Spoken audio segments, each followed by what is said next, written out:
Welcome to this lesson on AI interaction.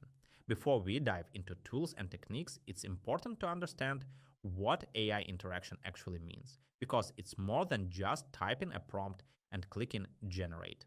AI interaction refers to the way humans communicate with artificial intelligence systems to achieve specific goals.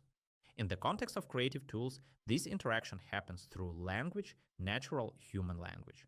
You describe what you want, and the AI responds with an image, a suggestion, or a creative output. But the quality of that response depends on how you interact with the system. Think of it like collaborating with a very fast, very literal design assistant. It doesn't guess what you're thinking. It doesn't fill in the blanks creatively the way a human might. Instead, it responds to exactly what you say, based on patterns it's learned from massive datasets. This is why crafting a clear, descriptive, and intentional prompt is so important. You're not just telling the AI what to do, you're teaching it how to think about your idea. The more detailed your instructions, the closer the AI's output will align with your vision. AI interaction is also dynamic. You're not limited to one and done results. You can tweak, adjust, refine. Maybe your first image isn't quite right, but you can ask for variations, change the mood, zoom out, or add new elements. The interaction is a back and forth process, and just like with any creative collaboration, the more you engage with it, the better your results become. But this interaction isn't only about inputs, it also requires interpretation. When the AI gives you a result, you need to analyze it. Does it match your intention? If not, why? Was your prompt too vague? Did you include conflicting details? That reflection is part of the interaction too. Over time, as you get more comfortable working with AI, you'll start to develop a kind of conversational rhythm. You'll learn what the AI understands well, what confuses it, and how to guide it to produce the results you want. That's the heart of effective AI interaction. Not just knowing how to use the tool, but knowing how to talk to it. So, whether you're generating images, writing copy, or using AI for data analysis, the principle is the same. The interaction between you and the AI shapes the outcome.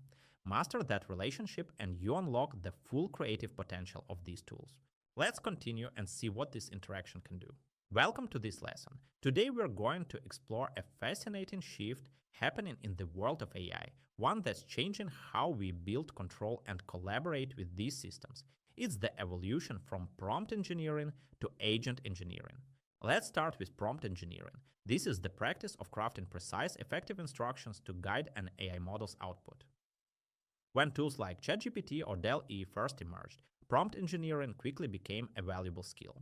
People learned how to write just the right sentence to get the response they wanted.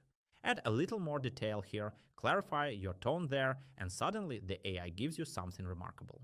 But prompt engineering is a bit like issuing commands to a very talented but passive assistant. You tell it what to do, it does it, and then waits for your next instruction. There's no memory of past interactions, no sense of long-term goals, and no initiative. That's where agent engineering comes in. Agent engineering is about building AI systems that don't just respond to commands, but can make decisions, take initiative, and operate autonomously within a defined goal.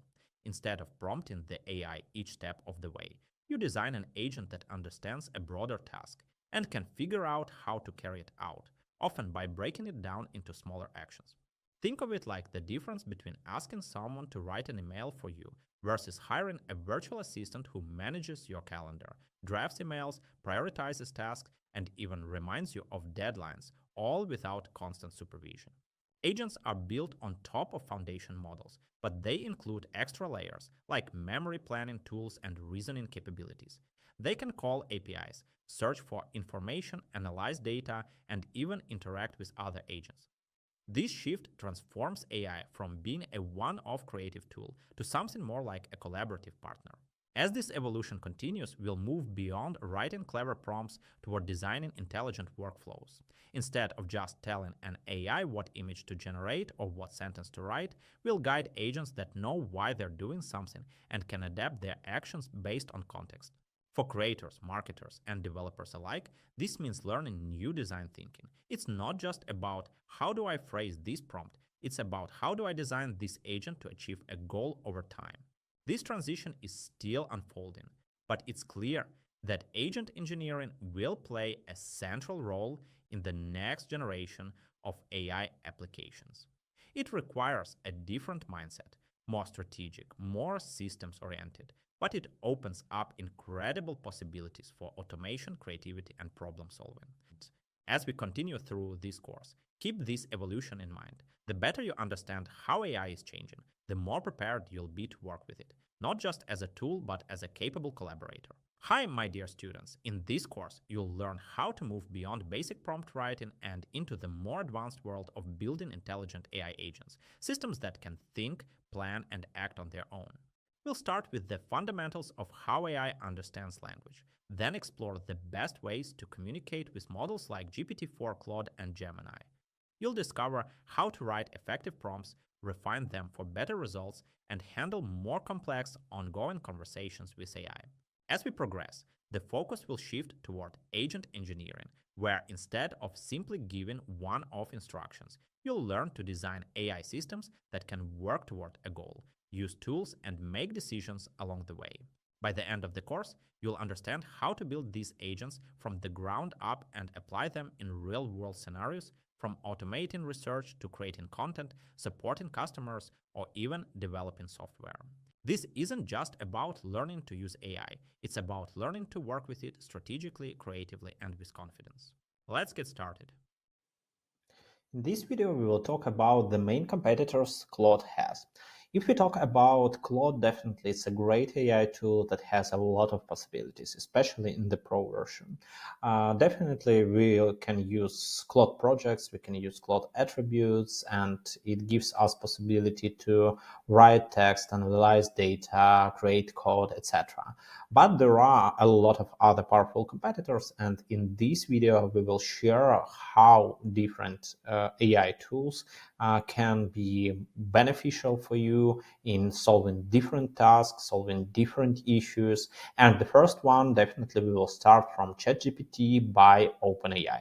ChatGPT as Claude has its own paid versions and free version. Free version is pretty limited and has a lot of small issues. You can't have a lot of requests, and a lot of really prominent functions are not accessible. It's the same as in the Claude free version versus Claude Pro. So if we talk about the basic ChatGPT models, you have ChatGPT 4.0 and ChatGPT 4.5 as the main models we are working with. Also, you have reasoning models that can help you to go in more deep reasoning, understand how to build your strategy, how to conduct research, etc. And if we talk about the most powerful ChatGPT models, they are O1 and O3 mini and O3 high. Definitely you can find more models here, but that's it as basis. If we talk about the main functionality of ChatGPT, it can go online. It can go and make you deep research. For example, right now I was just conducting the research about SEO strategies, and here we see that they were scanned 30 different resources. It was taken 10 minutes before ChatGPT gathered all this data. We can go through the resources, we can check it, etc. So this is definitely a great feature that we can use in ChatGPT. ChatGPT can generate videos, so you can go to Sora and use text to video and image to video to create videos for different goals. For example, like here I have my own lemur who is resting on the beach after AI solved all his issues and did all his tasks. ChatGPT can generate images. So in paid version, you have embedded DALL-E. And with DALL-E, you can generate any images you need, and it's pretty useful and it's pretty easy. Definitely, all these benefits are not so crucial in ChatGPT compared with the huge army of small AI assistants, which called MyGPTs. In Claude, you're already familiar with projects and projects when you can use your prompts, when you can feed Claude your data. In ChatGPT, definitely it's the same option where you can go to MyGPTs, and on the one hand, you can use your own MyGPTs, but there are a lot of already created GPTs. So here you can find image generator, writer, video AI, logo generator, etc. So you have here a huge amount of GPTs for different tasks, for writing, productivity, research analysis, education, lifestyle, programming, etc. And this is amazing.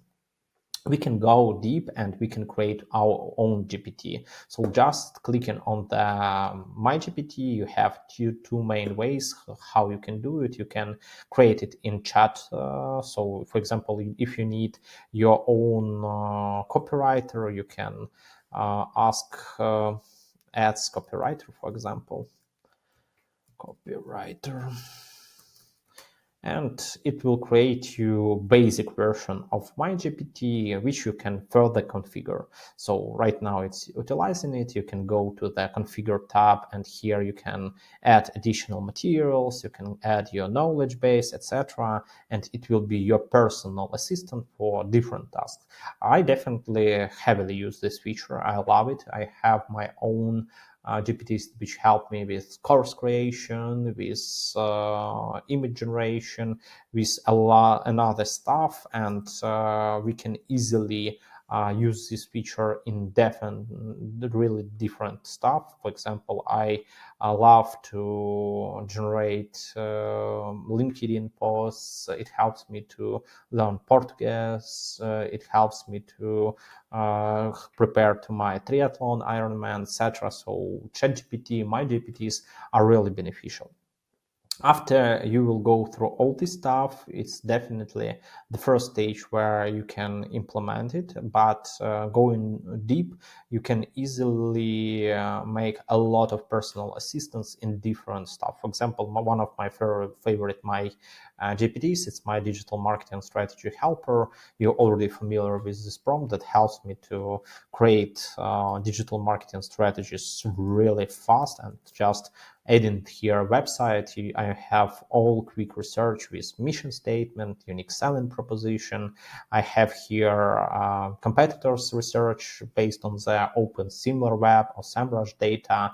So all this stuff in one place, and it's really incredible and really amazing. So that's what I really love in ChatGPT. You already know what is Claude projects, and you see the similarity of these functions. They are similar, but at the same time different. So please play with my GPTs also, share your experience, which one you love more, what is better for you, etc. The next big tool I want to talk in this video is Gemini. Gemini by Google is really amazing tool. It has its own advantages and disadvantages, but if we talk about the basic functionality, it's definitely pretty good in a lot of stuff. For example, it also has its own deep research. It has a canvas for docs and code writing. It generates much better photos. For example, if I will ask Gemini to create a code for a photo, it will be photorealistic because image gen option is much better than DALL-E. So if we talk about image creation and free image creation, this cat is definitely better that we've had just in DALL-E. If we talk about the main core features I love in Gemini compared to ChatGPT, this is about connection with Google services. So if you are a power Google user, you use Gmail, for example, or Google Docs or any other Google stuff, you can integrate Gemini with your email, and it can be your personal email assistant. It will help you to write emails, summarize emails, to get insights, and it's really amazing compared if we talk about productivity. So you will get really amazing insights about how you can interact with all this stuff one by one. Another thing that I love in Gemini is definitely about activation different YouTube tasks. For example, you can ask it for generate different YouTube video summaries, and it will do it really fast. You can integrate, as I mentioned, it to your email, and you will get the summary of the last emails with some summary table, so you can check it, you can interact with it. So that's it. I definitely love Gemini in everything what is Google oriented and Google connected. I like Imagen for image generation, VO2 model for video generation, and Gemini is definitely a pretty powerful competitor both for Claude and for ChatGPT. These three services in Silicon Valley, they often called Holy Trinity. For example, you can hear that marketers, if they have some complicated prompt, if they have some challenges, they can ask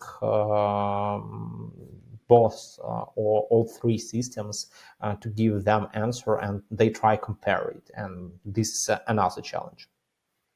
In the era, most of the competitors didn't have deep research. When ChatGPT didn't have deep research, when Gemini didn't have this feature, Perplexity was number one in everything that we need for research. For example, if we want to get some really valuable data, we can find pretty fast data, we can make research, we can get pretty valuable information, and that's what is really crucial in Perplexity when you want to get real-time insights with precise data that you can believe, that you can work with, etc.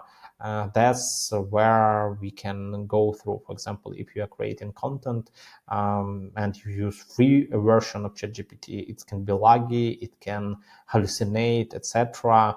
In the case of the Perplexity, if you want to use Perplexity for content generation, you firstly get proven data, and after that it's transformed in content, which is really amazing.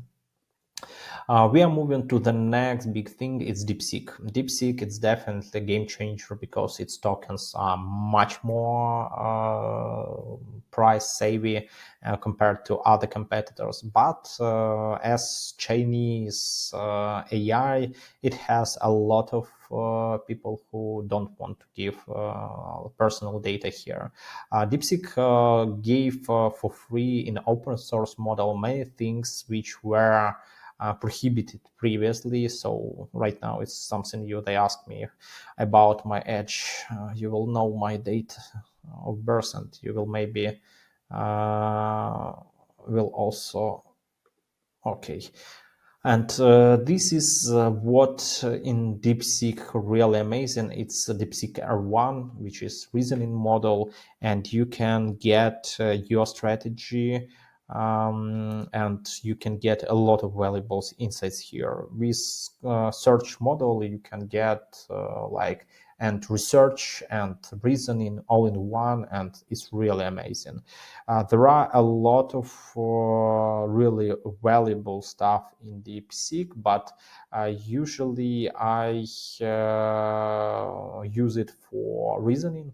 So in the case I need to get some stuff to better reasoning model, definitely I go to DeepSeek because I can watch everything, how this model works, how it's helped me to understand target audience, how it's reasoning, all this stuff. So it's a really big thing which I really love. For example, I will show you how it looks like when you start chatting with DeepSeek R1. You have all the argumentation. So it was thinking for 80 seconds why it's working like this, why the budget was allocated to this channel, all calculations. You can double check this calculation. So DeepSeek is amazing, but there are some small issues with questions connected with China. For example, when you ask about China and Tibet, China and Taiwan, you will get the answers which are more about let's talk about something else. The last but not in the least in this great cohort of tools is Grok. Grok is the part of XAI, Elon Musk company. So they firstly gave available to all customers deep search model. So you can go and get a lot of valuable insights. You can see my researches. For example, I was doing research for SEO SaaS companies. So you can see how deep they are going in profiles, how it interacts with different challenges. I will find some research which can be relevant for this stuff. You see how deep it is going on, so it's really amazing. Grok definitely can be valuable if you are searching for some fresh news because it's connected to X. So in the case you want to find something really actual, for example, what President Trump was telling about the President Zelensky, you will get not just summary of old news, you will get super fresh news from X, and this is another advantage from Grok. So as you see, there are a lot of amazing stuff that you have in one place, and definitely you need to test Grok before you will decide to do something else. Guys, I hope this quick review was useful for you. Claude is definitely amazing. I love this tool. We use Claude a lot in our daily routine, but ChatGPT, Gemini, Perplexity, DeepSeek, and Grok, they have also their powerful feature that I recommend to test to you. Try it, share what do you think in the Q&A session, and I will see you in the next video. See you. In this video, we will talk about the art of prompting for AI video generation. With basic prompts, you get the basic results. With amazing prompts, you get amazing results. And when you start using the right prompts in the AI video generation system, you can get more consistent and more effective results in your video generation. So we will talk about how guys with special prompting skills, not tech savvy, can generate really amazing video with AI using the right art of prompting. So let's get started here. What is going on right now? It's video revolution, because video production, which was pretty costly previously, and some ad videos for TV could cost thousands of dollars, right now can be done much easier and much faster with AI.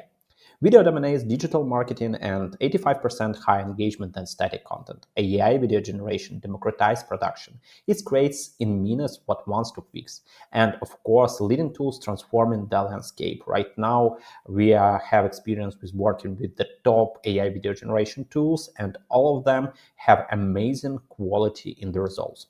In this video, we will show you how you can start prompting and getting better results with the most effective and the right build prompts.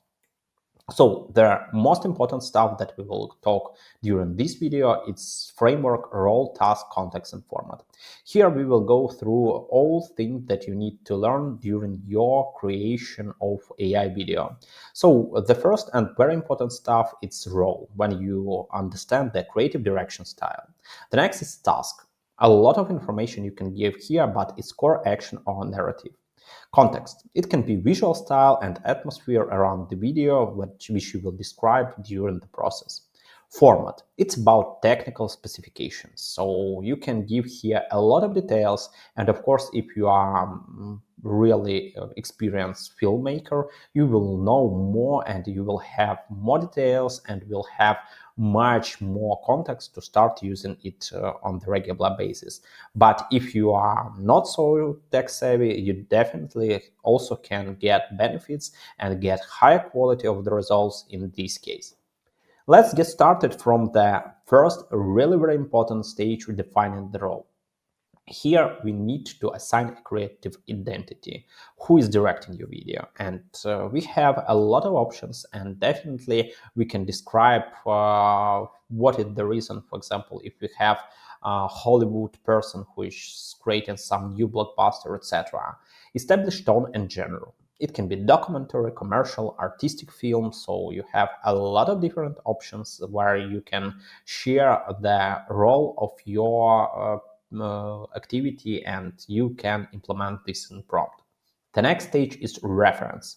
You reference director styles, etc. You can say that it's Wes Anderson, Nike commercial, National Geographic, and if we talk about the picture quality, it definitely will work pretty well because all references will make the quality of the video to the next level and give you the better results.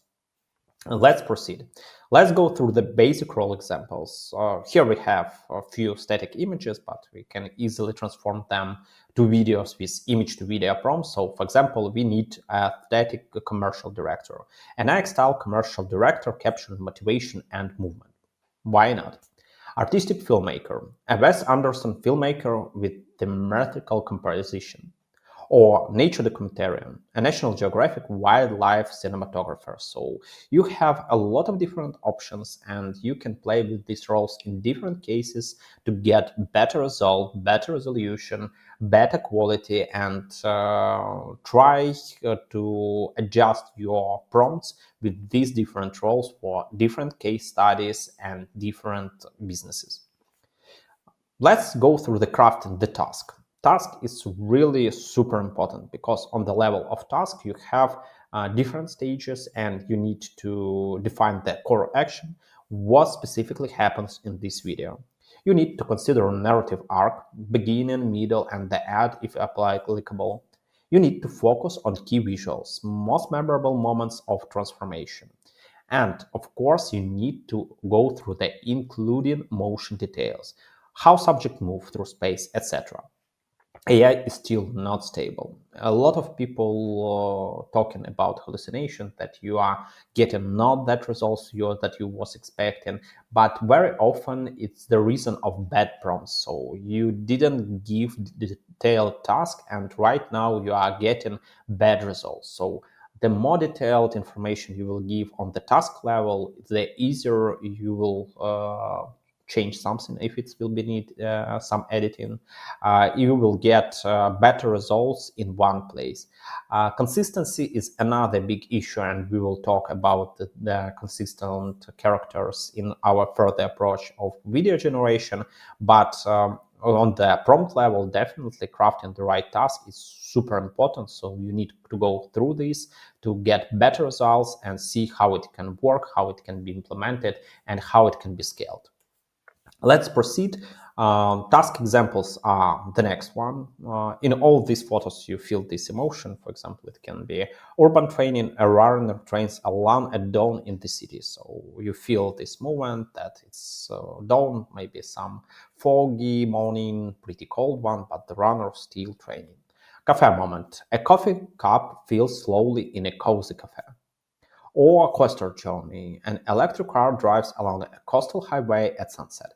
In all these options, you feel this moment. It's still not the ideal task examples. You can update it, you can add details, you can add some minor changes in this case, but it will make your task better and more complicated. The next stage is adding context. Here we have a lot of power to add details about camera techniques, light and color, emotional tone, pacing, etc. Let's start with camera techniques. You have the whole power of angle, movement, lens type, etc. And definitely with the power of AI, you can get a lot of valuable insights here. You can dive in and get pretty detailed recommendations of what is going on, what works better, what works worst, and in each of these cases, you can get pretty detailed results in your further activity. Of course, it's about emotional tone. You can go through different stages and get uplifting, dramatic, nostalgic. Of course, it can be tuned by music. So in the next stages, we will talk about how to create and generate the right music for your scene. But emotional tone on the video level is really crucial, and you can add this information on the context level. Lighting and color. On this stage, you can share the mood, time of the day, palette. So all this information is can be described on the context level when you talk about lighting and color in the prompt. Pacing, it's always complicated because there are a lot of hallucination when the video can speed up or speed down. Would you like slow motion, time lapse, normal, etc.? It can be also described here, so you can get here a lot of details on this stage, and it can be really beneficial in different prompts, in different video generation cases. So feel free to test it in your own approach. Let's proceed. Here you have the context examples for different styles, lighting, camera mood, etc. So we have different approaches. In some cases, we need photorealistic results. In other cases, we need more futuristic. So feel free to change it. For example, if we talk about style, we can go in cinematic golden hour or cyberpunk aesthetic or documentary feel or some historical style. So it's pretty straightforward. Lighting. It can be soft, warm black light. It can be neon high contrast. It's natural warm tones. So also a lot of stuff. If we talk about camera, it can be slow motion tracking, fast drawn movement, handheld shallow depth, etc. A mood can be inspirational, energetic, authentic, and if you don't understand what can work well here, you always have the possibility to chat with LLM. You can go, for example, to ChatGPT and give you recommendation. You can ask LLM, ChatGPT, Claude, Gemini, etc. to enhance your prompt. A lot of video creating tools in AI already have prompt enhancers. So when you try to give the prompt, you have the enhance prompt button. And of course, a lot of stuff can be done by very specific, very professional settings. You will get additional buttons, additional power settings, etc. But definitely the prompt is the main thing where you have the greatest power to change something, to add something, and get better result. Specifying format is crucial because on this level you have different aspect ratio, you have different resolution, duration, platform optimization, all in one place. If you talk about aspect ratio, we are creating video content for different social networks. We have our 16:9 landscape, 9:16 vertical, 1:1 square, and on Facebook, LinkedIn, YouTube, Instagram, etc. In all these social networks, different platforms, you will have different aspect ratio.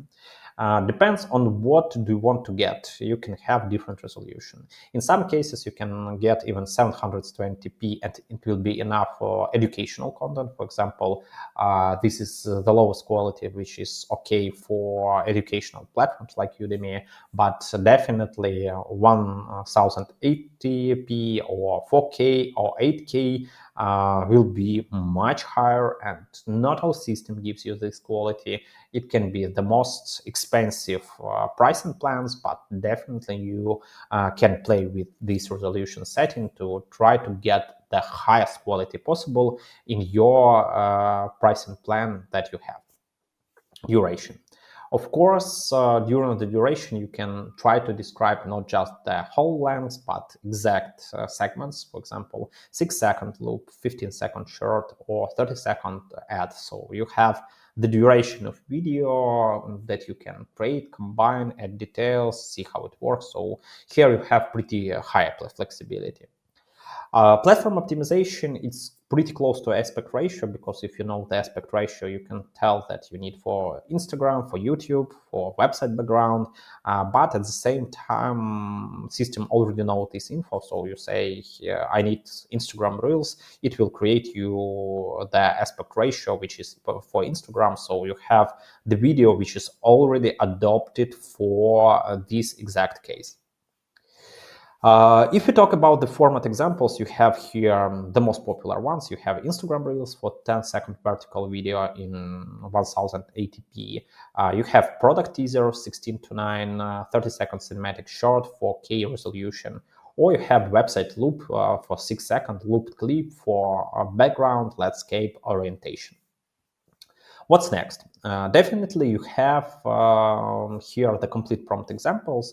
Maybe it won't be your ideal prompt, but you need to create your own one. So you need to go, for example, through the product showcase. You can use Apple-style minimalistic product directory. Task: smartphone emerges from sand, reveals features. Context: studio lighting, rotating platform, dramatic shadows. Format: 15 seconds, 16 to 9 clip for website hero.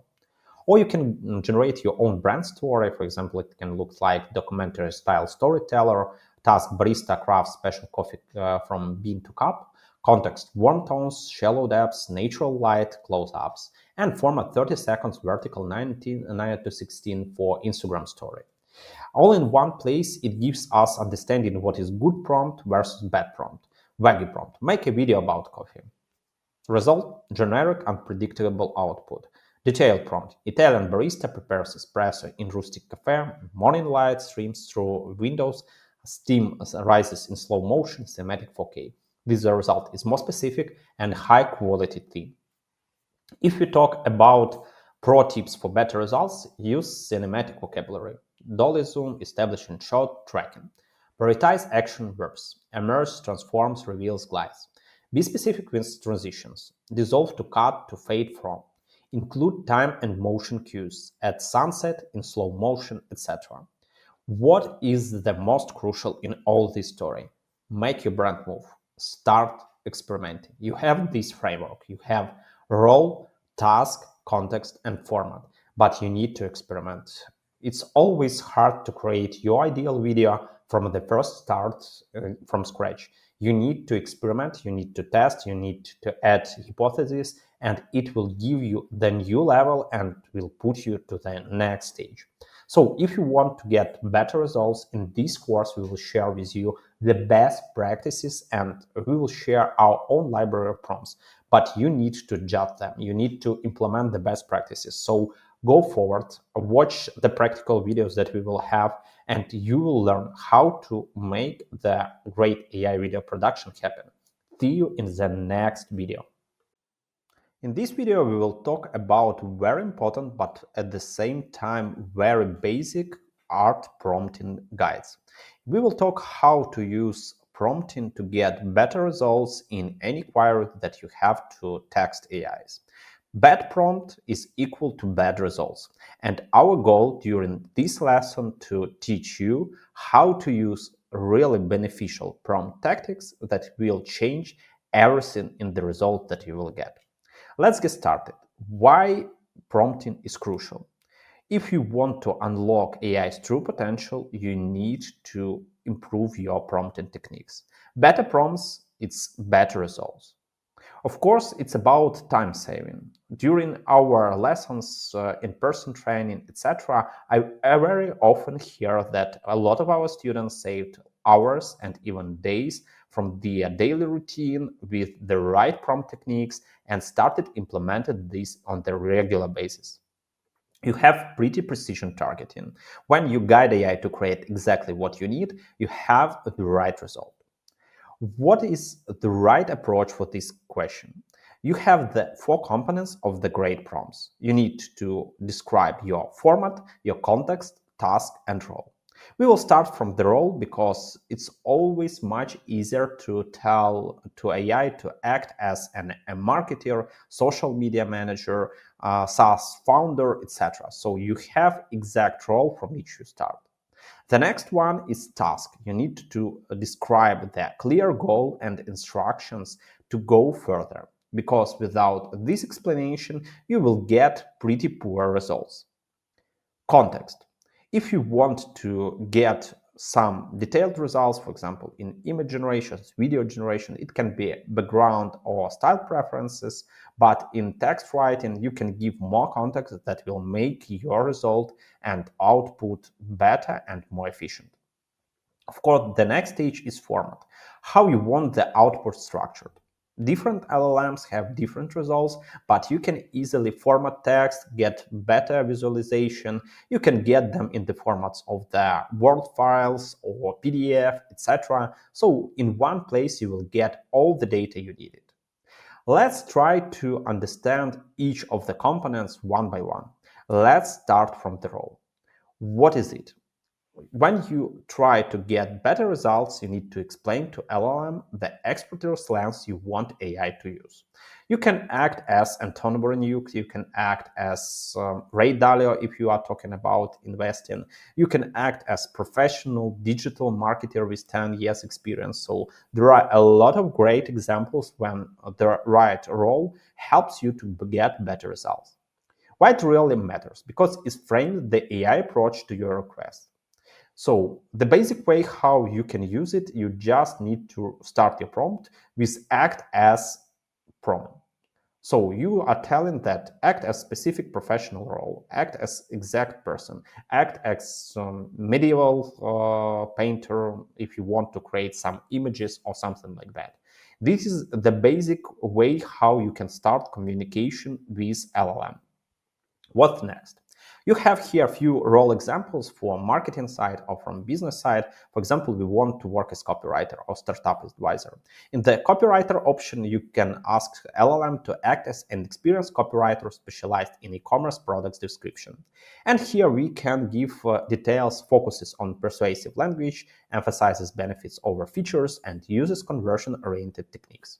If we talk about the startup advisor, definitely if you are building some strategy for your business or startup, you can start from act as a venture capital advisor with expertise in SaaS startups. And here you can provide strategic business insights, focuses on scalability and growth, considers marketing positioning, etc. What is the next? If we talk about one of the most prominent and the most important stages in the component to its tasks. And here you have the great possibility to go through all these details which really matters in your approach. It can be specific action verbs like write, analyze, summarize, compare. It can be clear deliverable. For example, it can be email, report, strategy, outline, and measurable outcome. What need to be the length, purpose, scope defined, etc. So you have all this data in one place and you can easily implement it in further approach. Let's go through the examples. Here are some top task examples that you can implement here. For example, it can be product launch. Write a launch email announcing a new fitness app, or market analysis. Analyze key trends in the organic food market for 2024. Or social strategy. Create a content calendar for our B2B software launch. In all these examples, we clarify what do we want.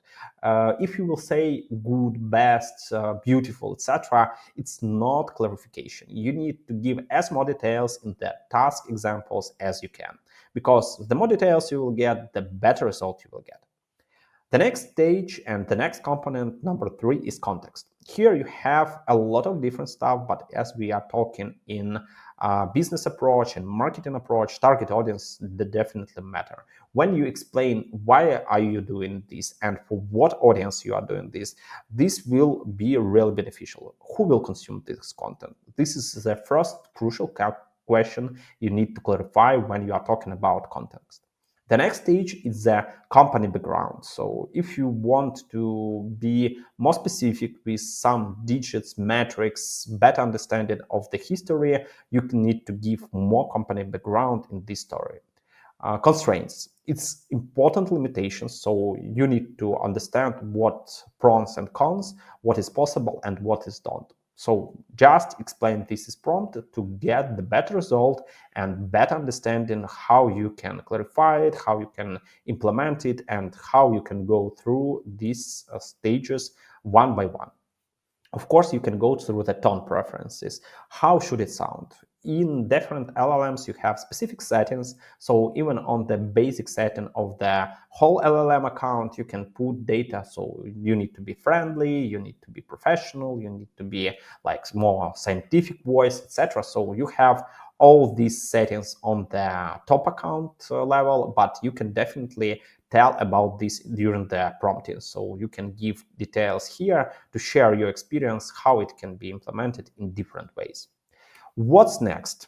Our context examples. Here you have the basic ideas, how you can explain. For example, if you want to talk about target audience, you can say that our customers are female executives aged from 35 to 55. Or when you are talking about the company background, we can share that we are a sustainability-focused D2C footwear brand.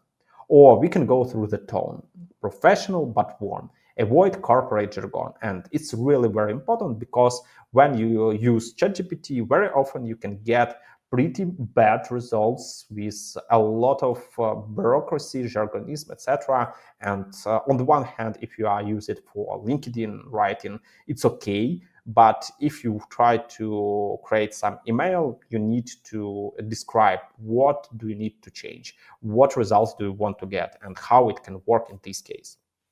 Next, we are moving to the constraints. For example, if you have any restrictions, just clarify it. Working with big pharmaceutical and banking brands taught me that in each company you have your own compliance. And usually when you start doing your copywriting, when you start creating text, content, etc., you already know what is available and what is prohibited. So during prompting, you need to show what is possible. So must comply with financial services regulations, and you need to give details what regulations are, how do they work, what is possible in this case, what is impossible. So the more details you will give on this stage, it's definitely will work much better than in the previous case studies. Let's proceed and let's talk a little bit more about how it can work if we try to go through the component for format. So on this level, you can give a lot of details. So you can go through the structure, layout, technical specifications, and length. If you want to structure text, you need just to tell how the content is organized. For example, I'm very often use LLMs for writing video scripts.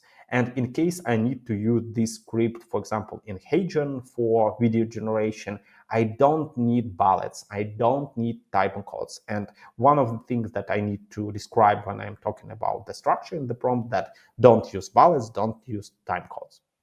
The next one is layout. What is visual organization of information? The basic idea, you can use tables and graphs in the most of LLMs. So you can ask, create a table with this data, build a graph with this data, and you can easily implement this visualization to see the data in the way you can easily understand them, proceed with implementation, etc. If you have some technical specification, please share it. You can ask LLM to create this document in specific format, for example, XLS or PDF, or save some information, reformatting information, etc. It's really possible with the most of LLMs. The length is the next stage. So very often you can get very long response to your email and you don't like it. You can ask, make it twice shorter, or you can say, I need just 65 symbols in SEO title, meta title for our product. So any specifications of length, how much content to generate, it's important. And if you work with big documents, which has like a lot of pages, I highly recommend you to divide this task in smaller, because the most LLMs don't have the possibility to work with huge documents. They can lose something, they can lose the context, and your goal is to divide this task in some small pieces to better arrange the result. Let's proceed. We can talk about format examples in many cases, but the first and basic example that I've mentioned is bulleted list. You can ask to format as 5 to 7 bullet points with a bold headers, or it can be comparison table. I use a lot of tables for SWOT analysis, TOWS analysis, pest analysis, competitors research with similar web data, etc. You will see all this in the next videos, in the next lectures in practice. So you will have the possibility to create a 3-column table comparing features, benefits, and pricing. So this it, and you can easily implement it. The next one is social post. For example, you can format as Instagram caption with hashtags and emojis. When you are given format, for example, I have my personal helpers that help me to create content for Instagram, for LinkedIn, for Facebook. In all these cases, the formatting is different, and I can just explain how it works. The next one is email template. You can structure a subject line, greetings, 3 paragraphs, and CTA. You gave detailed content format, you get the detail for a result, and it's amazing. Let's move forward and let's show how the complete prompts can look like. For example, if you talk about product marketing email, the role is experienced email marketer. Task: write launch email for smart water bottle, context: health conscious millennials, eco-friendly brand, and format: subject line plus 3 short paragraphs with CTA.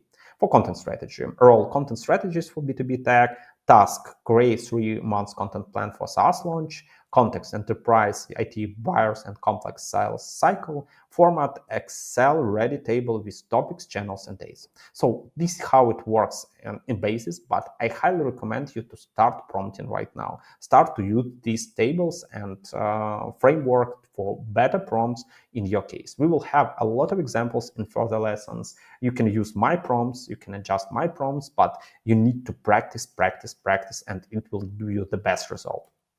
Let's proceed. Bad prompts versus good prompts. Bad prompt: write something about marketing. Oh no, this is a bad example. It's vague task, no specified role, missing context, no format guidance. Good prompt: act as a B2B marketer. Write 5 ml subject lines for our enterprise software webinar. Our audience is IT directors at healthcare companies. Use curiosity-driven professional tone. Here we have clear role, specific task, detailed context, detailed format. This is the main difference that you need to keep in mind if you want to get the best result. Let's proceed. Bonus prompting tips: you need to iterate. Refine prompts based on results. The first prompt can be not so ideal, but you can iterate and get better results. Balance lengths: detail but not overwhelming. Be specific. Include details that matter. Don't include everything. Use examples. Show the style you want. If you can upload any document, if you can give more details, more results, it definitely will work. Test variations. Try different approaches. And this is really very important part of this cycle, which really can gain change. Start crafting better prompts today. If you want to get better results, remember this pattern: role, task, context, format. It's powerful result. Start using it, implement it. And if you want to get really amazing stuff, it's practice and that examples that you will get further in the course. Now let's go practicing, and I will see you in the next video. In this video, we will talk about very basic but very important principles of the prompting for image generation. I've named this lesson as the art of prompting for image generation, but definitely you need to understand that everything we will talk in this video, it can be a universal helper in any image generation AI tool. It can be applicable for Midjourney, DALL-E, OpenArt, Leonardo, etc. And definitely you can use all these principles or make high quality and much better results when it's possible. So the first question: why visual prompting matters? When we try to use bad prompts, we usually get bad results. So if you want to stand out from the crowded markets, if you want to get better results, save thousands on design costs, iterate rapidly, this lesson is must have in your toolkit. Because if we go through the basic stuff in AI image generation, different prompts give you different quality in your images and the results. One of the most important framework in the prompt engineering is role, task, context, and format. So if we talk about the basic way how it can be implemented in your activities, we need to understand who is creating the image. So this is the role, and here we can say that act as professional designer or act as the guy with the experience in the exact niche, exact topic, and it will help. The next one is detailed task. What should be visualized? Because if you ask to draw some beautiful puzzle, you will get one result. If you will give detailed prompt, what size of puzzle, it will be 3D model, what quality, with which images, it will definitely work. The next one is the context. If we talk about the images, it's more about style, mood, settings, where you need to show it's like professional photography, or it's anime style, or it's the picture of the Van Gogh, etc. So you have a lot of options where you can implement this knowledge in life. The last but not the least in this story is the format. So you can go through and ask it in the exact dimension and medium. So if you need Instagram photo, Instagram Reels, Instagram other formats, pictures, icons, etc., everything that you will clarify in format, it can be easily used in your activity. For example, each month I have the good habit to create my own iPhone picture cover, and it has my own OKRs, and it's always custom. It's always custom. So when I'm go prompting, I tell that I need 6 different pictures, but after that I need to combine them to be suitable for iPhone screen cover. So we have these 4 elements. We have role, task, context, and format. And definitely from these points, you need to start when you want to get better results in your image generation and get amazing images if you want to implement in your further activities. So let's proceed. The role, it's always about understanding who is the creator. It's about the creative persona. So if we talk about what it is, it's guides AI towards specific artistic style, sets visual expertise level, and defines creative perspective. Let's go through the basic examples of role. We can ask to be a professional food photographer. So if you are some food blogger, or you are creating images for your restaurant or cafe, etc., it can be a great prompt to understand that you are a professional food blogger. If you are creating some stuff like cartoon, why don't you use the prompt to act as a Disney 3D animator? Or if you want to make some historical images, you can ask to act as a 19th century oil painter. So you have a lot of different options how you can transform this role, and you have the probability to implement all this stuff in one place just in a few clicks. Let's proceed. When you have the role, you can play and try different styles. In image generation, you can use photography. It can be fashion, product, aerial, macro, etc. You can use fine art and ask to create something in the impressionist, cubist, pop art, etc. You can go through the 3D styles. I love to create my son in Pixar style, my daughters also, so it can be Pixar, claymation, isometric, etc. And the cinema, for example, if you are going to make these pictures live with further video AI editors like Kling AI, Sora, etc., you can use film noir, Wes Anderson, sci-fi, etc. And this is the next stage in this story. What else? If we talk about the next point of our framework, it's task. It's where the subject matter. The more details you will give, the better results you will get. So if you ask to draw a cat, you will get some very non-specific and maybe not that cat that you wanted to get. Be specific. Describe exactly what should appear. The more details you will use, it will be better. Use details, include colors, numbers, positions. Avoid vagueness. Beautiful is subjective. Describe why. What is okay, what is not okay. The more detail you will get in this case, the more details you will give to the AI, the better results you will get. And of course, when you build your composition, considers composition. Foreground, background, focal point, all details that you will give here on this stage will help you to proceed with the next activities and get the better results. So let's proceed and see how different task example descriptions can work.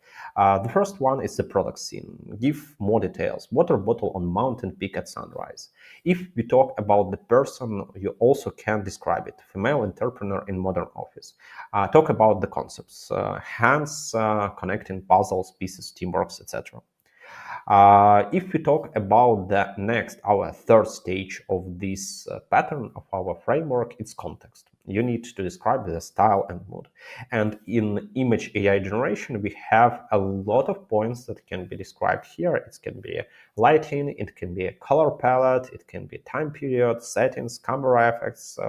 So many things that can be used in this story from different angles. It can be really game changing. Of course, if you have this experience and you are photographer, professional photographer, etc., it's one story. If you don't have this experience, you can just give the right examples, the right prompts to AI, and AI will help you to make it better, more effective, more resolutive, and share with you all these settings one by one.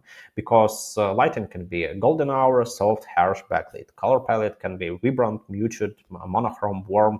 Time period can be from ever to ever. Settings also have their own special details. Camera effects also can be helpful if you want to zoom in, zoom out, to get some drone shot, macro, etc.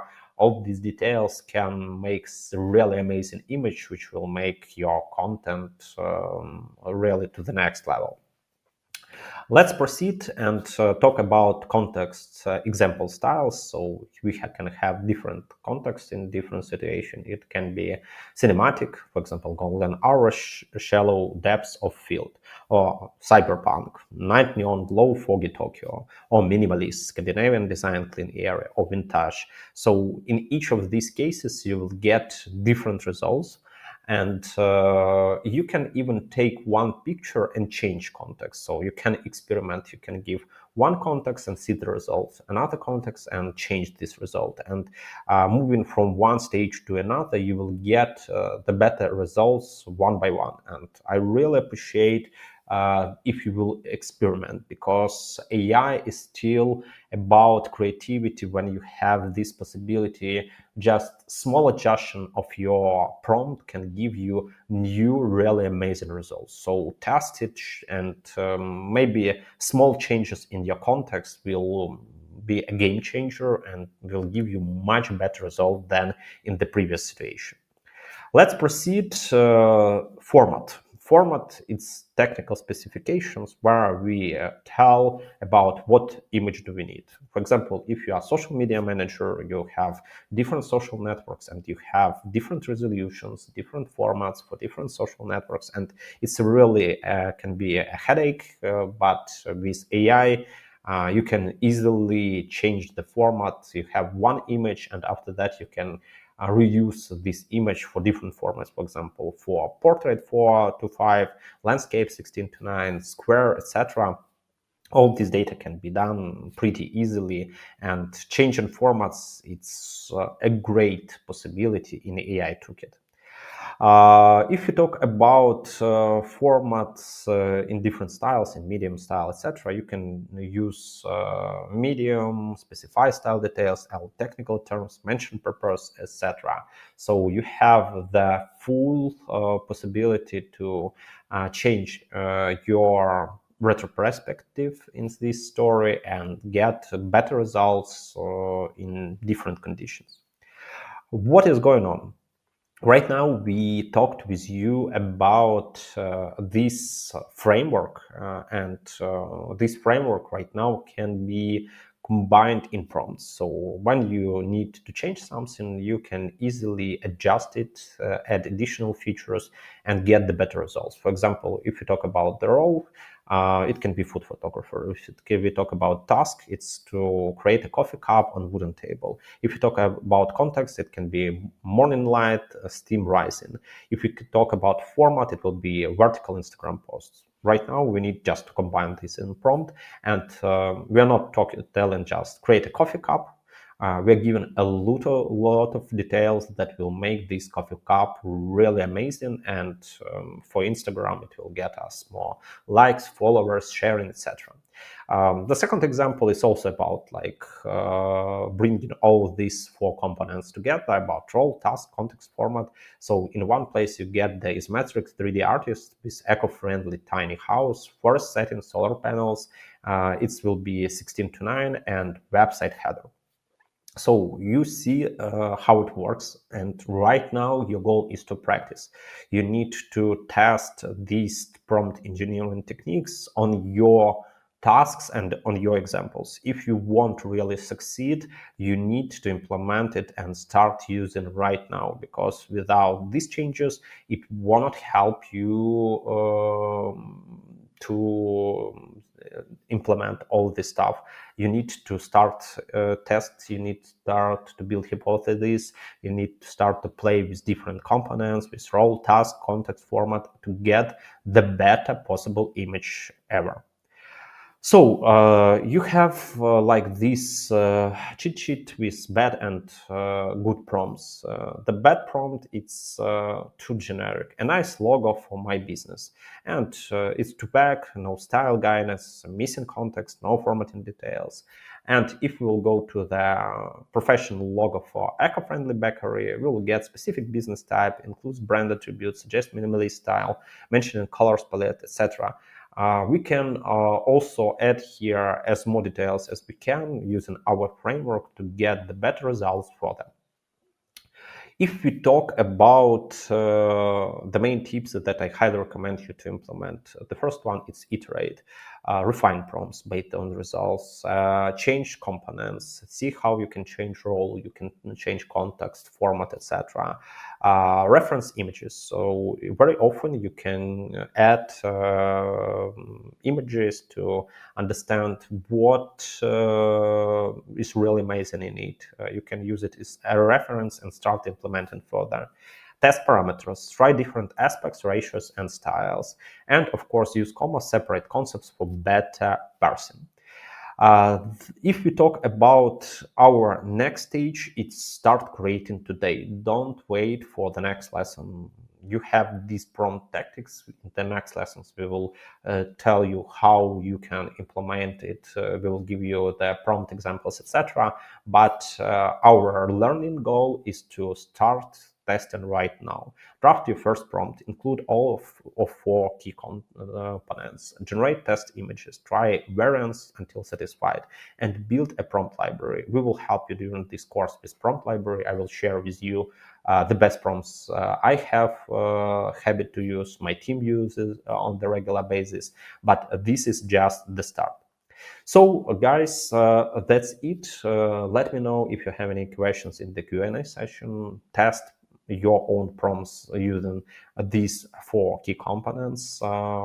If you have any issues, feel free to share your questions in the Q&A section, and I will see you in the next video. Welcome back. Now that you've learned the fundamentals and best practices of prompt engineering, it's time to level up. In this lesson, we'll explore advanced prompting techniques that can help you consistently generate high-quality, optimized outputs from Claude AI. Let's start with multi-step prompting. This is where you break your task into smaller, more manageable steps rather than asking for everything at once. For example, instead of saying write a full business plan for a fitness app, you might start with list the main components of a business plan for a fitness app targeting millennials. Once you have that list, you can follow up with now expand the marketing strategy section using a friendly, persuasive tone.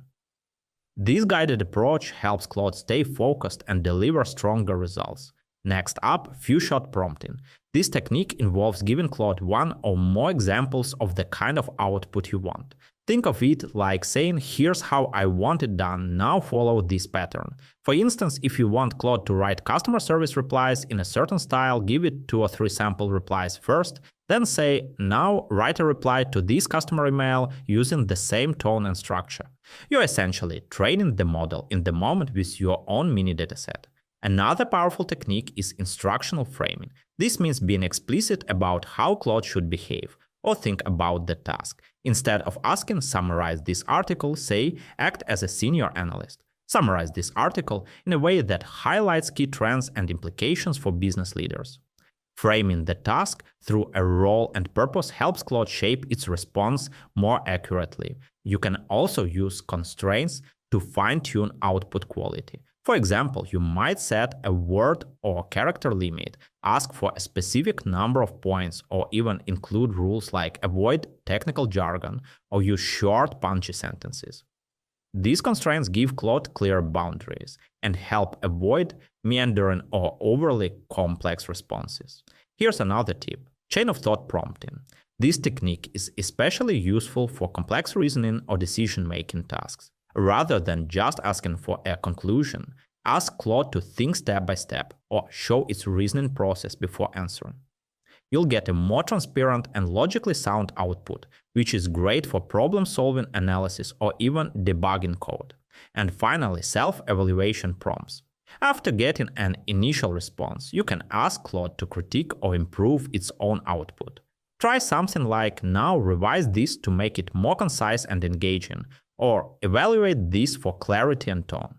It's a simple but effective way to iterate toward better results without having to start from scratch. In summary, advanced prompting is all about taking control of the process. Use multi-step breakdowns, give examples, frame tasks with clear roles, apply constraints, request step-by-step thinking, and prompt for self-revision. These techniques put you in the driver's seat and help Claude deliver work that's smarter, sharper, and more aligned with your goals. Let's keep building your mastery. See you in the next lecture. Welcome back. In this lesson, we're going to dive into the best practices for writing high-quality prompts when working with Claude AI or really any large language model. The way you phrase your prompt directly impacts the quality of the response you get. So if you want better outputs, it starts with better inputs. Let's begin with a simple idea. Be specific. The more clearly you describe what you want, the more likely you are to get it. For example, if you ask Claude, write something about marketing, you'll probably get a general overview. But if you ask, write a LinkedIn post promoting a new email marketing course targeted at small business owners, now you've given the AI a direction, a purpose, and a tone to follow. That brings us to another key practice. Define the goal of your prompt. Ask yourself, what are you trying to achieve with this output? Are you informing, persuading, summarizing, creating, or analyzing? When you tell Claude what you want it to do, it becomes much easier for the model to align its response with your intent. A third essential best practice is provide structure or format. If you want a list, say so. If you want bullet points, an essay, a table, or a social media caption, include that in the prompt. For instance, create a bulleted list of 5 tips for improving remote team communication. Is far more likely to give you exactly what you need than just saying tips for remote work. Now, let's talk about setting the tone. Claude adapts well to different styles, but only if you guide it. Use cues like write in a professional but conversational tone, or make this sound friendly and enthusiastic as if you're talking to a new customer. Think of tone as the voice behind the message. Setting it early helps ensure consistency. Another helpful technique is role assignment. When you ask Claude to take on a persona like a teacher, a product manager, a customer service rep, it frames the response in a more useful context. Try, you are a project manager explaining this to a new intern, and watch how that shapes the reply. Here's a big one. Test and refine. Don't expect the first prompt to be perfect. Writing great prompts is often an iterative process. You might need to rephrase, expand, or adjust your wording to get better results. Small changes like shifting from an open-ended request to a more focused question can make a huge difference. And finally, avoid ambiguity. Vague terms like it, this, or something interesting can confuse the model and lead to generic or off-target answers. Try to write your prompts as if you're explaining something to a smart colleague who's helpful, but doesn't read your mind. Be deliberate with your words. To wrap up, high quality prompts are specific, goal oriented, well structured, and intentional about tone and role. And like any good craft, prompt writing gets better with practice. Let's keep going in the next lesson. In this video, we will talk about the role of AI agents in Gen AI revolution. Understanding of AI agents is a very important question. We will talk about key components and business applications. We will go through the guide for business owners and marketers to leverage AI agents for automation, customer service, and data insights. Let's start from scratch. What are AI agents? It's autonomous systems, programs that perform tasks independently. They are AI-powered. They leverage language models and machine learning. And this is business tools. They automate tasks and enhance customer service. From my side, I used different type of AI agents, from the most primitive, like MyGPTs or Claude projects, for more specific that have real world approach in marketing, sales, customer support, and analytics. And in this lesson, we will talk about how you can implement AI agents in your daily routine and start using these tools on the regular basis. So let's start from the scratch. Let's go through the evolution of AI agents. And the first step is simple automation. The basic scripted responses is what we can say that yes, this is AI agent. The next stage was rule-based systems. Usually it's about predefined decision trees. Chatbots is the classical way of such kind of automation. The next, third stage is machine learning. It's about pattern recognition and capabilities. A lot of stuff, for example, predictive analytics, predictive AI is on this stage when we have the data and we need to understand what sales we will get in the next quarter, in the next year. And it's definitely the next stage. Advanced autonomy, it's the fourth and the last stage in this evolution. It's about self-improving systems with reasoning. And right now, when we have the era of reasoning models such as ChatGPT's OpenAI O1 and O3 and DeepSeek R1, we have a great power of AI agents. We can build, we can create, we can change everything with these AI agents during the process. So what is going on? We need to go through the goal initialization and planning. The first task I recommend you to start with is to write down 10 routine daily tasks that you need to automate. And AI agents can be really helpful in this process. You need to start from the strategic planning, and this is about map efficient paths to completion. After that, we are going to the task decomposition, where we will break complex tasks into steps. The last and on the top of the pyramid is business objectives, when we align AI with company goals, because there are a lot of AI tools and we need to understand what is going on and how we will go through all this process. Our main goal in this story is to build the reasoning using available tools. This loop is pretty simple, but at the same time pretty complicated. Because on the one stage, all AI agent building is about gathering the right data. And in many companies, especially if we talk about small businesses, startups, the data collection is an issue. And we start with data collection when we need to access to relevant information. What is the next? It's tool integration. We need to go to the connect with external systems. It can be your Google Analytics, call tracking, CRM, ERP, etc. So you have a lot of different data sources. And your goal is to connect all this data in one place. After that, we are going deep in analysis and we process information for insights. And the last but not the least, it's decision making. We need to generate informed recommendation. So if we go deep, you need to understand what is going on with your data, and data is the gold of our time. You need to collect it, integrate, analyze, and have the right decision-making process. If we talk about the basic understanding, what we need to do before we will start building AI agents, before we will start implement them in our regular approach, daily routine, etc., the first stage is gathering the feedback. You need to gather and collect user responses. After you've got this information, you need to store it. And here we are building a knowledge base. It can be RAG, it can be some other form, but we need to get the knowledge base and we connect this knowledge base to different sources. We need to refine the approach. Depends on your goals, you need to adjust strategies based on outcomes.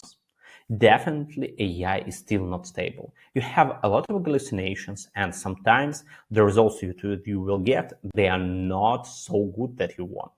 And our goal for this case is to implement them and try to make it much more better. We'll proceed and we will improve performance. Usually when I create my most primitive AI agents like my GPTs or Claude projects, I have my own experience and they deliver not the best results. And our goal is to make them deliver better results over time, more and more. And we try to improve it on a regular basis. How AI agent works. We need to go through the loop again and we need to understand which stage is more important. As I mentioned previously, we need to perceive. It's about gathering information from the environment. After that, we need to decide. We need to process data and determine actions. The next stage is to act, execute chosen tasks, and improve from experience. We need to do this loop, improve again and again on the regular basis. These iterations will help you to create really amazing AI agents that will automate a lot of routine tasks and give a real business impact. So, what are the benefits for businesses from implementing AI agents? It's more about 85% of time savings. If we talk about customer service reps, reports save time. I have a lot of students that report me that they save from 10 to 15 hours per week on their daily routine. And this is just with the right prompting and with the basic AI agents like MyGPTs and Claude projects. And if you start building real-time AI agents, it gives you amazing results. 83% of the revenue growth. Sales teams with AI saw increased revenue. 93% of cost reduction. It's about service teams reports reduced expenses.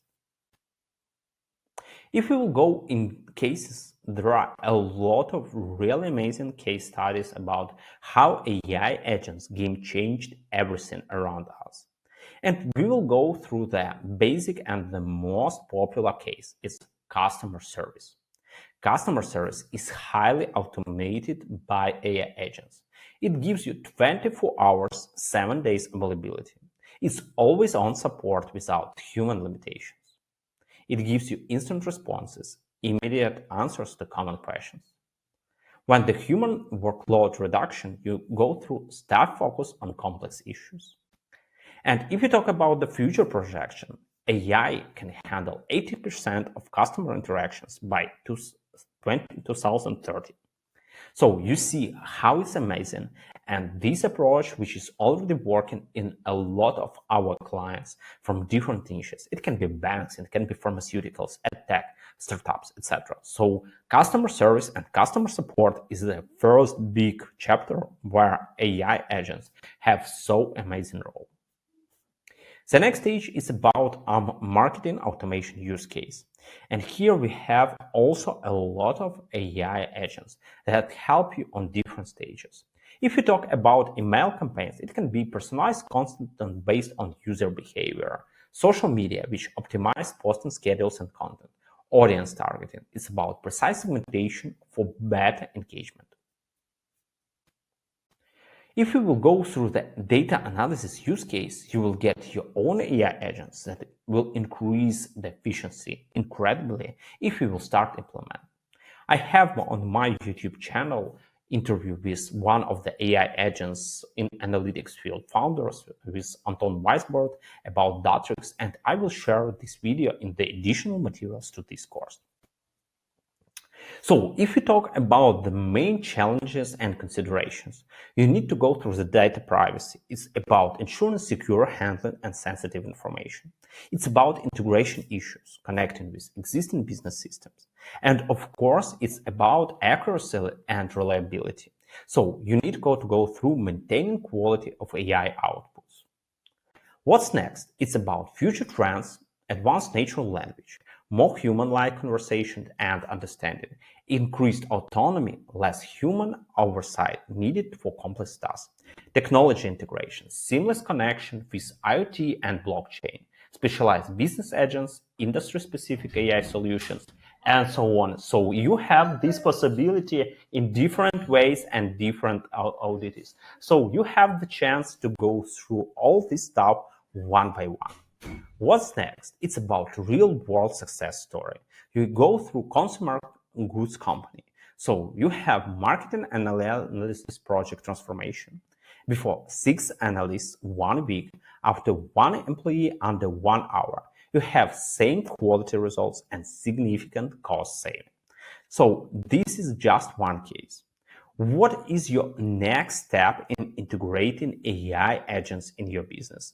You need to go through these and you need to explore options, research AI solutions for your needs, start small, pilot in one department first, train team, prepare staff to work with AI.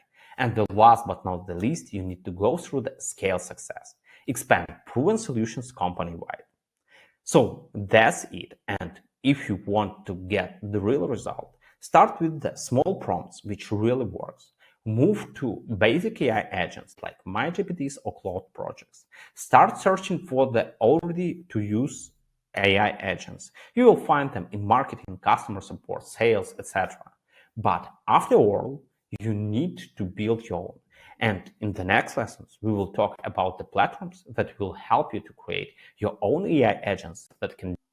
In this video, we will talk how you can use ChatGPT to enhance your prompt or create even your own MyGPT to make your prompts better for AI image creation. You can use these prompts in any AI image generator further, or even can use in build ChatGPT for or DALL-E image generator to get astonishing AI images. So let's start with the basic stuff. For example, if you want to generate some baby sloth, some cute image that you will post in your social media, you can go to the create image option and start generating with ChatGPT. Definitely, it's not the best way how you can do it. ChatGPT will create some image, but it won't be so good as you will enhance the prompt previously. There are a few ways how you can enhance the prompt. The first way is to dig like internet, find the best prompt libraries, go to find some GPT Bibles and try to write big astonishing prompt. And we have in this course lesson where we talked how you can do it. It's the first way how you can go through to get the basic understanding what do you need to change in your prompt. It's about a role, it's about the content, it's about format. So it's the first way how you can implement it. You can already see that ChatGPT is generating something, but definitely if we will enhance the prompt previously, it can be better results, and we can generate much cute, photorealistic and well-organized photo than in the previous case. What is our approach in this case? The first and the most basic way how you can get better prompt, enhanced prompt, is to go to ChatGPT and ask it to create a better prompt from your basic one. Definitely, baby sloth is the bad example of our prompt. It's definitely not one we need to use for our approach in AI image generation. We need to go to the next stage and we need to enhance our prompts. Let's see how it can work. We are going to ChatGPT, and the basic prompt for the prompt enhancement, it can be help me to enhance the prompt to create photorealistic baby sloths. You can change baby sloths for any detailed task or image you want to create. We will go to the ChatGPT and we will get this recommendation. So we have pretty detailed prompt for a photorealistic baby sloth, cleaning tree branch, a lush rainforest, the quality of National Geographics, and if it's needed, we can get some details for style, for example, wildlife photography, camera setting, lighting, etc. If you have some detailed case, for example, you want to use, for example, Midjourney, you can ask to get your recommendations in this prompt exactly from Midjourney, and you will get these details in this prompt. This is the first way. The second way is to create your own prompt enhancer. For example, I have this one for my Ukrainian audience, and for example, I want to do the same. I'm just pushing here my short prompt. I want to create baby sloth, and based on my goals, it will give me the basic questions. So I need to go through and I need to enter this my GPT. For example, I want this baby sloth in jungle, like smiling is a good idea. I want to be it photorealistic. And I want to do it, for example, for Midjourney or for any other AI tool. And based on these data that I've shared here, we have the detailed prompt.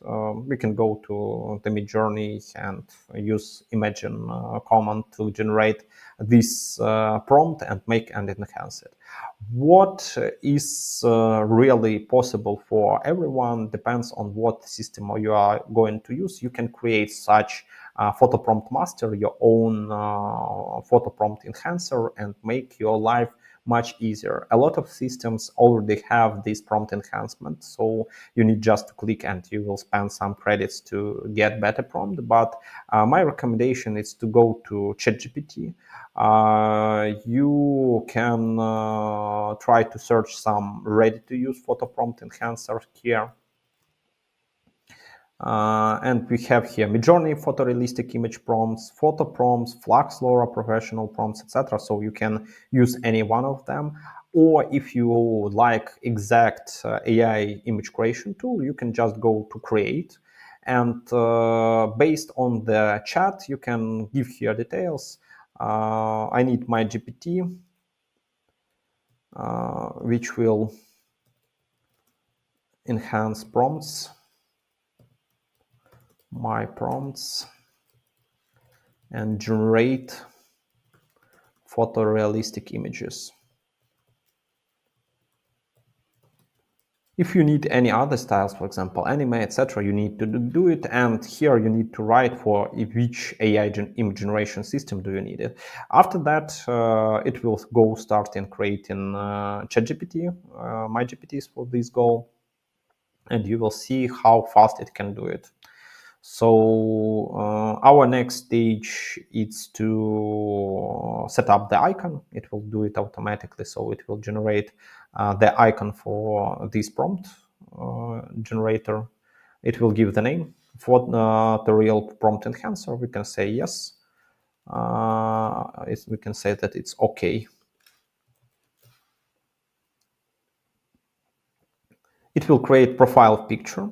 While it's creating profile picture, the most important settings are here in the knowledge base. If you already have a library of well-working prompts, I highly recommend to upload here files with these prompts, with details. You know that they work. This is your treasure.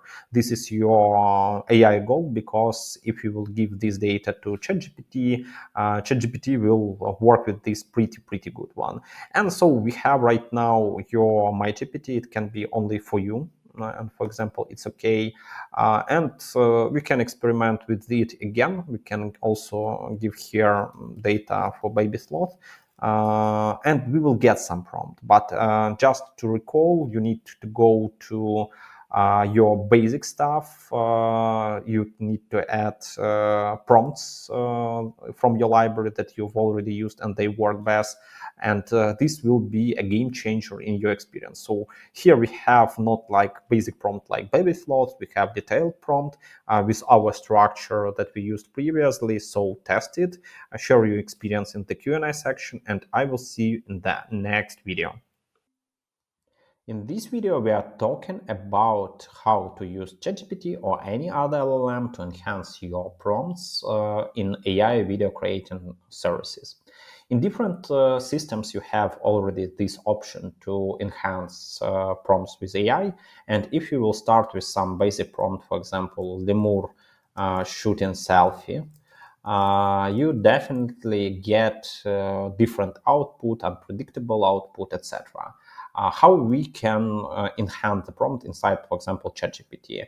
You can ask, help me to enhance the prompt. Help me to enhance the prompt for AI video creation. Make the video professional. Professional. And you will get some prompt enhancements. So here we have a high-resolution cinematic video of a curious ring-tailed lemur in a lush Madagascar forest, holding a smartphone and playfully taking selfies. So with all details, etc., here you have additional options to control. So if you want to, you can add to prompt camera type, angle, framing, style reference, lighting, etc. Even on this level, we already have the pretty high enhancement of the prompt. Just with some basic details, we already have prompt much better than our lemur shooting selfie. What you can do further, if you have your patterns which really works, which give you great results in your AI video generation, you can go to my GPTs and try to find here some prompt video generator. And depends on your task, you will get, for example, Sora video prompter or Kling image to video prompt helper or Kling AI prompt. So depends on the system where you want to create it. You definitely will get a pretty good solution even here. But if you have your own experience, you have your own examples, I highly recommend to create your own MyGPT that will help you to enhance the prompts and get really great photorealistic results. Because in the case you will create your own MyGPT, it's possible just in paid account of the ChatGPT. It's not available in free version. You have the possibility to teach MyGPT and give your own prompt examples, your own settings, tone of voice, brand identity, etc. It can be done in one place. Let's go and let's create. So we are clicking on the create button, and here we have the chat where I need to start. We have help with AI video prompt enhancer. So let's see how it will work for our case. Even with this basic setup, you will get some kind of installing, but definitely you need to add more details during the setup. Cinematic prompt crafter, would you like to go with? Okay, I like it. So it will create details. It's enhanced prompts for AI video tools with cinematic detail and creative direction. So let's go further. While it's creating image, we have right now image, we can go to configure, and we see that this GPT acts as a creative and technical partner for enhancing prompts intended for AI video generation tools like Rhino, Pika, etc. So it can be any of the tools that we need. But the most important is to go here and upload your files. If you already have your own library of prompts which works well, you can edit. If you have your tone of voice, your brand identity, any details that can be helpful during the crafting of the prompt, I highly recommend to go here and upload this information. What is the next stage? It's to create this cinematic prompt crafter. You can make it accessible just for you. You can share with your colleagues by link. So let's just make accessible just for you.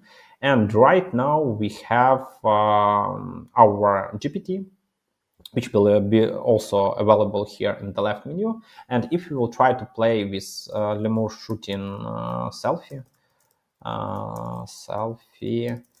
we can get it here. So we can get it here.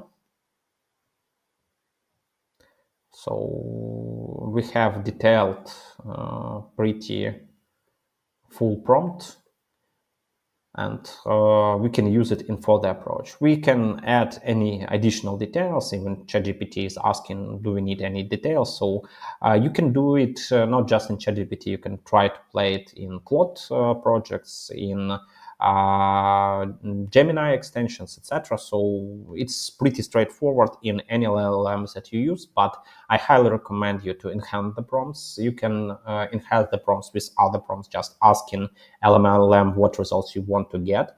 But if we talk about the next big stage, you definitely have the possibility to implement all this knowledge in your own MyGPT, and it will be your powerful assistant that will make your life much more easier, your video production much faster and more efficient. So try it, see how it works, test it. If you have any questions, feel free to ask them in the Q&A session, and I will see you in the next video.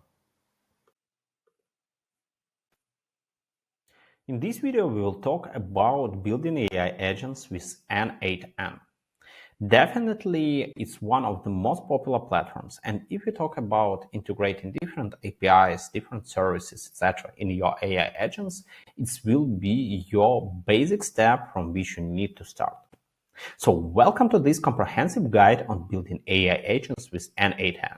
Throughout this presentation, we'll explore how N8N workflow automation capabilities can help you create powerful AI agents, even if you are just starting your journey in automation and artificial intelligence. We'll cover everything from the basic of AI agents and N8N for practical examples and best practices, ensuring you have all the tools needed to begin creating your own AI-powered workflows. So let's get started. We talked a lot about AI agents in this course, but let's clarify, what are AI agents? These software entities that leverage artificial intelligence to perform tasks autonomously, such as answering queries, analyzing data, or automating processes. If we talk about industry adoption, 51% of companies are using AI agents in production according to LangChain State of AI Agent report. If we talk about the practical applications, AI agents can handle customer service, data analysis, content creation, and process automation across various industries. So, what is N8N? Let's start from the introduction. It's a workflow automation tool. N8N connects different applications and services throughout APIs, making it ideal for building AI agents with its low-code interface. It has impressive growth. Launched in 2019, N8N has achieved over 100 million Docker pulls and 40k GitHub stars, positioning it among the top 600 projects. It's beginner-friendly. Features like drag-and-drop nodes and visual workflow design make N8N accessible to users without extensive coding experience. Let's go through key features of N8N. The first, and one of the most important, is fair code open source. It can be self-hosted or used via cloud, offering flexibility for different deployment needs. It has A400 plus integration. Connect to hundreds of services and applications through the pre-built nodes and custom API connections. It has native AI capabilities, integrates core LangChain components as visual nodes, enhancing its utility for AI agent development. And of course, N8N has one of the most active communities. You can benefit from community nodes, templates, and support forums for troubleshooting and inspiration. Let's go through the understanding of the APIs. It's your communication bridge. You have enabled software systems to interact. You have the data exchange. It will help you facilitate information flow between services. And of course, about its integration foundation. You have to connect diverse applications seamlessly. APIs or application programming interfaces are essential for building effective AI agents, as they allow different software systems to communicate. In N8N, APIs serve as the connective tissue that enables your workflows to interact with external services like language models, databases, and third-party applications. By leveraging APIs, your AI agents can fetch real-time data, process information, and respond dynamically to changing conditions, creating more powerful and versatile automation solutions. So if we talk about external tool integrations, one of the most important parts is, of course, about language models. We have large language models or LLMs, and the most popular ones is OpenAI or ChatGPT, its models 4.0, 0.1, 0.3, etc. It's Google Gemini. Gemini has a lot of prominent models, and we can implement them on different levels. And of course, it's DeepSeek, or its most popular reasoning model, R1. You need to integrate your cloud services. It can be AWS, Google Cloud, Azure, so different challenges. You need to have the connection to data storage. It could be Airtable, SQL databases, or Notion. And of course, you need to build the communication. It can be email, Slack, or Discord. So if we talk about N8N's extensive node library, it makes integrating external tools via API straightforward. You can connect to web services for real-time data, email platform for notifications, or social media for posting updates. This connectivity is crucial for creating comprehensive AI agents that can access and process information from various sources. Let's get started with N8N. Choose your deployment. Select between N8N Cloud Service, recommended for beginners with a free trial available, or self-hosted installation for more control. The next stage is to create your account. Sign up for N8 Cloud or set up your self-hosted instance following the documentation guidelines. Explore the interface. Familiarize with the workflow editor, node library, and execution history to understand N8N's capabilities. Let's go through building a simple AI chat agent. You need to start from creating a new workflow. Open N8N and select the empty workflow option for first-time login or use the universal create resource icon. Add a chat trigger node. Search for a chat trigger node and select it to create a local chat interface for your agent. Add your AI agent node. Click the Add Node icon on the trigger and search for AI agent node to connect you to the chat trigger. Configure the node. Add OpenAI chat model from language model, selecting GPT's 4.0 mini for basic OpenAI accounts. If we talk about the completing your AI chat agents, you need to add AI API credentials. Use the credentials selector to add your OpenAI API key, which can be retrieved from your OpenAI account. Test the node. Click the chat button and type a message to test your AI agent, which unlocks the AI agent node for debugging. Customize the prompt. As we told previously in this course, prompts is the main goal of AI era. You need to understand what do you want to get in your prompt, what is structured, what framework do you use. So open the AI agent node and add system message to change the default behavior, such as you are a brilliant poet who always replies in rhyming couplets. And of course, you need to add memory. Enable simple memory in the agent node in the retention context across other different. As I mentioned before, everything in a good marketing strategy is interconnected and interrelated. And it's important not only to work on every aspect, but to do it successfully. I luckily use Elsa, and it's much easier to do it since once you signed up, you have all the steps right here on the left. As you can see, we'll begin building a company profile and lay the first stone of the future marketing strategy. I'm sure you all know that sometimes all you need to gain important insights is to be asked the right questions. That's what Elsa AI does. Let's go through them briefly and see what information the AI requires to provide the output. Tell us about your business. One of the projects I'm working on is the Academy specialized in AI, so I'll use it as an example. Even though I constructed some research previously, I'm convinced that AI can give me more insights since it uses a wide range of trusted specialized resources. What is your role in the business? At the next stage, you are to choose the role you are taking. As you see, the tool can come in handy for various groups. From what I see now, marketers who work with various companies and create strategies as a part of their routine can find it especially useful. I'll choose the role and move on. Here are some other questions. Which business model does your company follow? How long has your business been running? How big is your team? How big is your marketing team? These questions will let AI understand the company it's about to analyze better. No matter if it is a small startup or medium-sized enterprise, usage of AI can be highly beneficial. And here are some more questions. What are your short-term from 6 to 12 months marketing goals?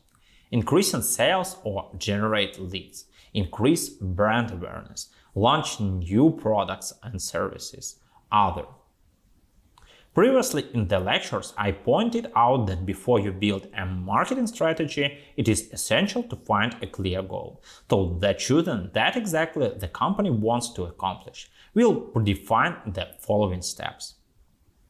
Outline your current marketing budget. Spot your customers within your target market. Specify for which geo-market you want to create an ICP ideal customer profile and buyer persona. After answering a couple of general questions about the budget and geo, I'll get the next stage, product description. What I like here is that you don't have to write it all from scratch. It will be generated in seconds using the website as a basis.